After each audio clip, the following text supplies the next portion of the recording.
Santiago. Unang Kabanata. Mula kay Santiago, alipin ng Diyos at ng Panginoong Hesukristo. Ipinapaabot ko ang aking pagbati sa mga pinili ng Diyos na nasa iba't ibang bansa. Mga kapatid, magalak kayo kapag kayo'y dumaranas ng iba't ibang pagsubok. Dapat ninyong malaman na pinapatatag ng mga pagsubok ang inyong pananampalataya. At dapat kayong magpakatatag hanggang wakas upang kayo'y maging ganap at walang pagkukulang. Ngunit, kung ang sino man sa inyo ay kulang sa karunungan, humingi siya sa Diyos at siya'y bibigyan, sapagkat ang Diyos ay mapagbigay at di nanunumbat. Subalit ang humihingi ay dapat magtiwala at huwag mag-alinlangan, sapagkat ang nag-aalinlangan ay parang alon sa dagat na itinataboy ng hangin kahit saan. Huwag umasang tatanggap ng anuman mula sa Panginoon ang taong pabago-bago ang isip at di alam kung ano talaga ang ibig niya. Dapat magalak ang mahirap na kapatid kapag siya itinataas ng Diyos, at gayon din naman ang mayamang kapatid kapag siya ibinababa, sapagkat ang mayaman ay lilipas na gaya ng bulaklak ng damo. Ang damo ay nalalanta sa matinding sikat ng araw, nalalagas ang kanyang mga bulaklak, at kumukupas ang kanyang ganda. Gayon din naman, ang mayaman ay mamamatay sa gitna ng kanyang mga kaabalahan. Mapalad ang taong nananatiling tapat sa kabila ng mga pagsubok, sapagkat matapos siyang subukin, tatanggap siya ng gantimpala ng buhay na ipinangako ng Panginoon sa mga umiibig sa Kanya. Huwag sabihin ni numan na tinutokso siya ng Diyos kapag siya ay dumaranas ng pagsubok, sapagkat ang Diyos ay hindi maaaring matukso at hindi rin naman nanunukso ng sinuman. Natutokso ang tao kapag siya ay naaakit at nagpapatangay sa kanyang sariling nasa. Kapag ang nasa ay tumubo at nagugat sa kanyang puso, magbubunga ito ng pagkakasala. Kapag ang kasalanan ay lumala, ito ay hahantong sa kamatayan. Huwag kayong padaya, mga kapatid kong minamahal. Ang lahat ng mabuti at ganap na kaloob ay buhat sa langit, mula sa Ama na lumikha ng mga tanglaw sa kalangitan. Hindi siya nagbabago o nagpapakita ng bahagyamang pagbabago.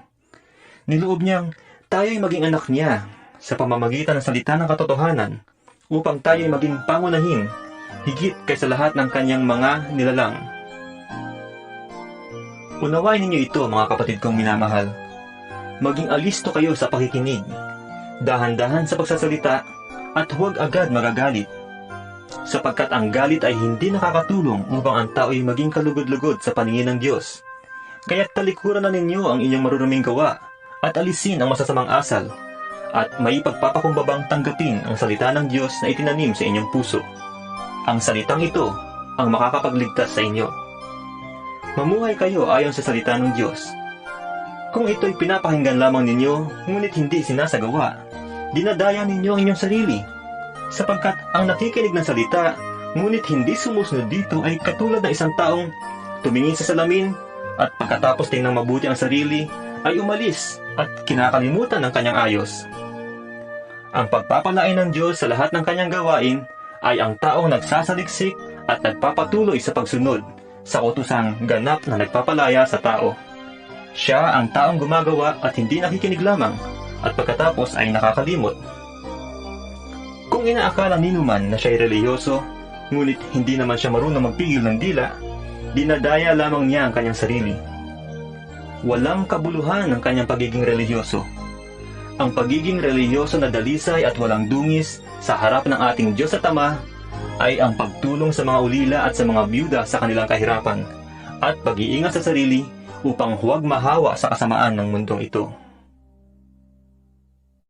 Ikalawang Kabanata. Mga kapatid ko, bilang mga mananampalataya kay Hesukristo na ating maluwalhating Panginoon, dapat ay pantay-pantay ang tingin ninyo sa lahat ng tao. Kung may pumasok sa inyong kapulungan na isang lalaking may mga singsing na ginto at nakadamit ng magara, at dumating din doon ang isang mahirap na puro sulsi ang damit, at inasikaso ninyong mabuti ang nakadamit ng magara at sinabi sa kanya, "Dito kayo maupo."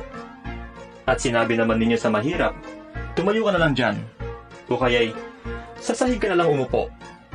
Nagtatangi na kayo at humahatol ng mali. Tingnan ninyo, mga kapatid kong minamahal, Hindi ba't ang pinili ng Diyos ay ang mga mahihirap sa mundong ito upang maging mayaman sa pananampalataya at maging kasama sa kahariang ipinangako niya sa mga umiibig sa Kanya? Ngunit hinahamak ninyo ang mahihirap. Hindi ba't ang mayayaman ang umaapi sa inyo at sila ang nagsasakdal sa inyo sa hukuman? Hindi ba't sila rin ang lumalait sa marangal na pangalang ibinigay sa inyo ng Diyos? Mabuti ang inyong ginagawa kung tinutupad ninyo ang utos sa kaharian ng Diyos ayon sa kasulatan. Ibigin mo ang iyong kapwa gaya ng iyong sarili. Ngunit kung nagtatangi kayo ng tao, kayo'y nagkakasala, at batay sa kautusan, dapat kayong parusahan. Ang lumalabag sa isa, kahit tumupad sa iba pang mga utos, ay lumalabag pa rin sa buong kautusan. Sapagkat ang Diyos na nagsabing, huwag kang mangangalunya, ay siya ring nagsabing, huwag kang papatay. Kung hindi ka man nangangalunya, ngunit pumapatay ka naman, nilalabag mo na rin ang kautusan.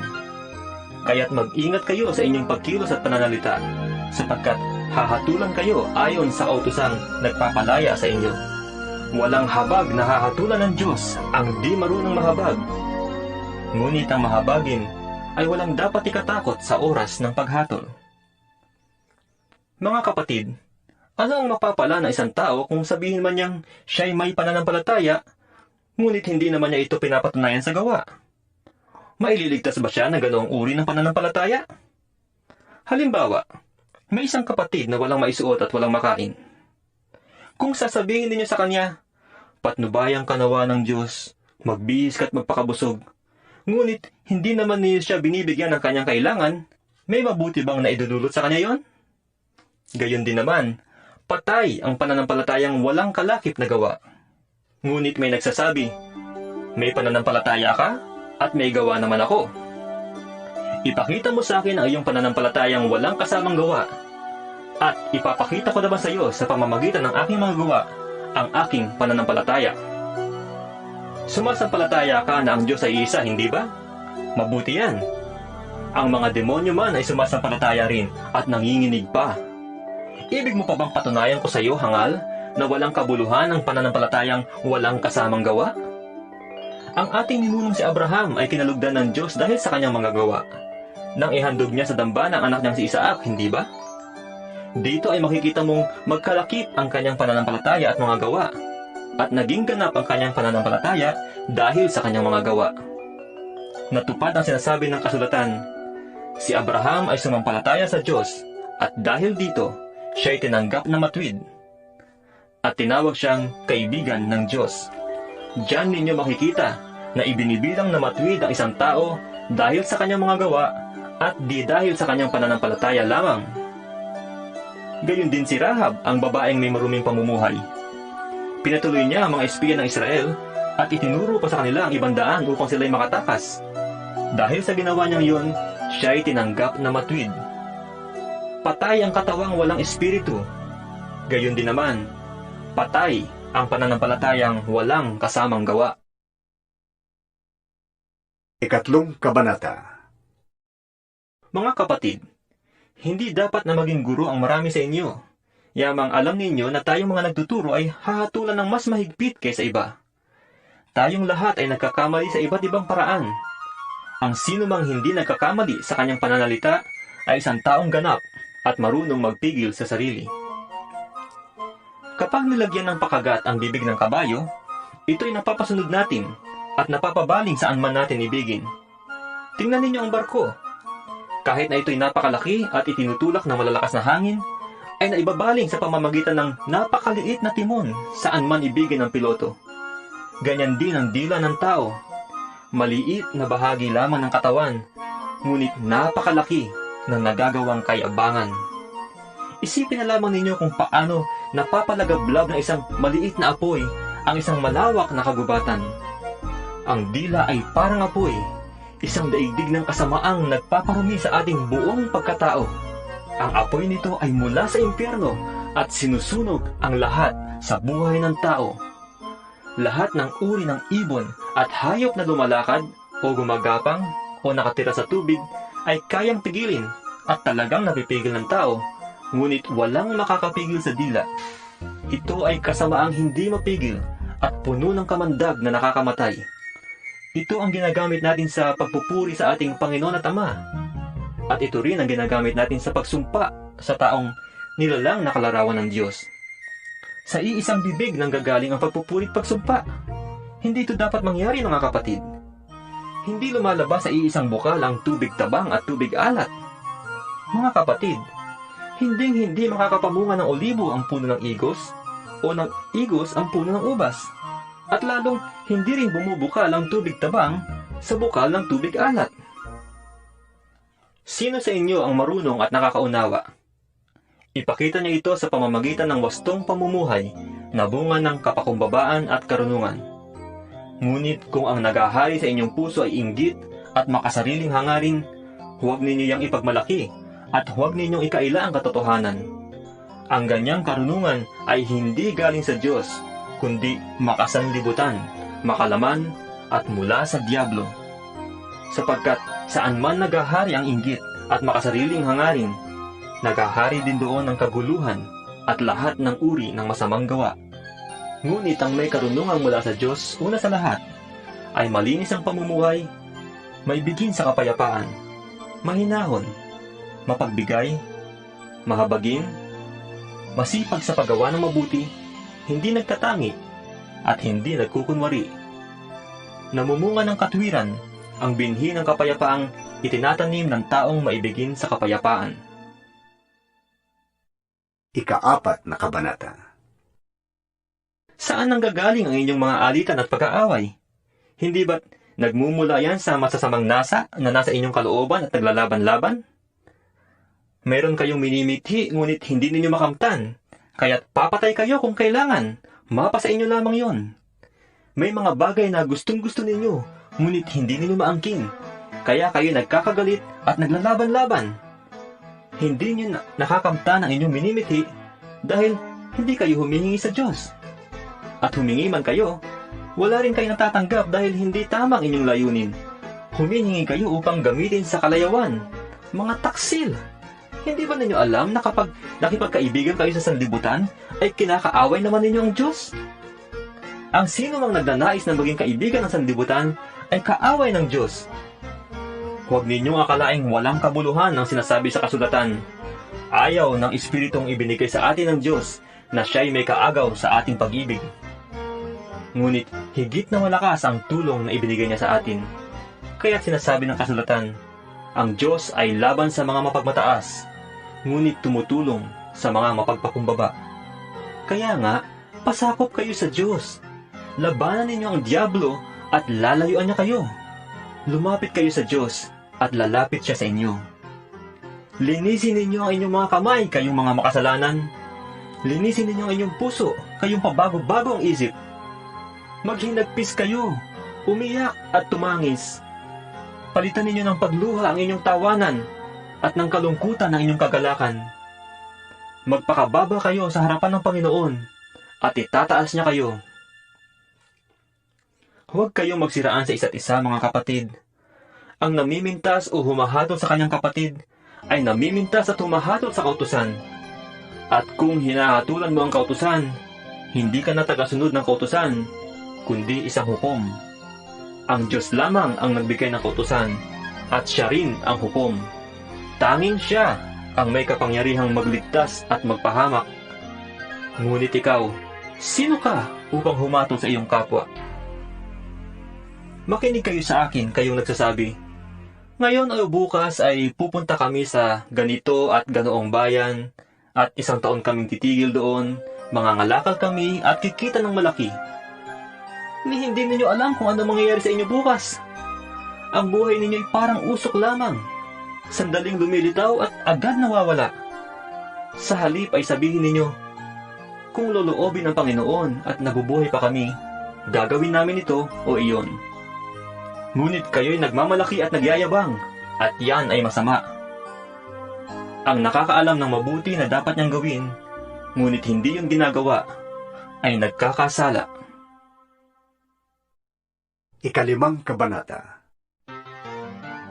Pakinggan ninyo ito, kayong mayayaman. Tumangis kayo at humagulgol dahil sa mga kapighati ang darating sa inyo. Bulok na ang inyong mga kayamanan at kinain na ng mapanilang insekto ang inyong mga damit. Kinakalawang na ang inyong ginto at pilak, at ang kalawang din yun ang magiging katibayan laban sa inyo, at parang apoy na tutupok sa inyong laman. Yan ang kayamanang inimpok ninyo para sa mga huling araw. Sumisigaw laban sa inyo ang mga gumapa sa inyong bukirin, dahil hindi ninyo ibinigay sa kanila ang kanilang upa. Umabot sa langit, sa pandinig ng Panginoong makapangyarihan sa lahat, ang mga hinaing na mga manggagapa sa inyong inapi. Nagpasasa kayo sa layaw at karangyaan dito sa lupa. Nagpataba kayong para mga hayop na kakatayin. Hinatulan ninyo at ipinapatay ang taong matuwid, at hindi siya lumaban sa inyo. Kaya nga't magtiyaga kayo mga kapatid, hanggang sa pagdating ng Panginoon. Tingnan ninyo ang magsasaka. Buong tiyaga niyang hinihintay ang kapanapanabik na ani ng kanyang bukirin, at minamatyaga ng pagpatak ng ulan. Dapat din kayong magtiyaga. Tibayan ninyo ang inyong loob, sapagkat nalalapit na ang pagdating ng Panginoon. Huwag kayong magsisihan sa isa't isa mga kapatid, upang hindi kayo hatulan ng Diyos, sapagkat malapit na ang dumating ang hukom. Mga kapatid, tularan ninyo ang mga propetang nasalita sa ngalan ng Panginoon. Buong tiyaga silang nagtiis ng kahirapan. Sinasabi nating mapalad ang mga nagtitiyaga at nagtitiis. Narinig na ninyo ang tungkol sa pagtitiis ni Job, at ang ginawa sa kanya ng Panginoon sa bandang huli. Talagang napakabuti at tunay na mahabagin ng Panginoon. Ngunit higit sa lahat mga kapatid, huwag na kayong manunumpa. Huwag ninyong sabihin, saksi ko ang langit, o saksi ko ang lupa, o saksi ko ang ano paman. Sapat nang sabihin ninyo, oo, kung oo, at hindi kung hindi, upang hindi kayo hatulan ng Diyos. Nahihirapan ba ang sino man sa inyo? Manalangin siya. Nagagalak ba ang sino man? Umawit siya ng papuri sa Diyos. Mayroon bang may sakit sa inyo? Ipatawag niya ang mga pinuno ng iglesia upang ipanalangin siya at pahiran ng langis sa ngalan ng Panginoon. Pagagalingin ng Diyos ang may sakit dahil sa panalangin may pananampalataya. Palalakasin siyang muli ng Panginoon at patatawarin ng kanyang mga kasalanan. Kaya nga, ipagtapat ninyo sa inyong mga kapatid ang inyong mga kasalanan at ipanalangin ninyo isa't isa upang kayo'y gumaling. Malaki ang nagagawa ng panalangin ng taong matuwid. Si Elias ay taong tulad din natin. Nang mataimtim siyang nanalangin na huwag umulan, hindi nga umulan sa loob ng 3 taon at 6 na buwan. At nang siya'y nanalangin para umulan, bumagsak nga ang ulan at namunga ang mga halaman. Mga kapatid, kung may kapatid kayong nalilihis ng landas at may isa namang umakay sa kanya upang magsisi, ito ang tandaan ninyo. Sino mang makapagpabalik sa isang makasalanan tungo sa wastong pamumuhay ay nagliligtas ng isang kaluluwa sa kamatayan at nakakapawi ng maraming kasalanan.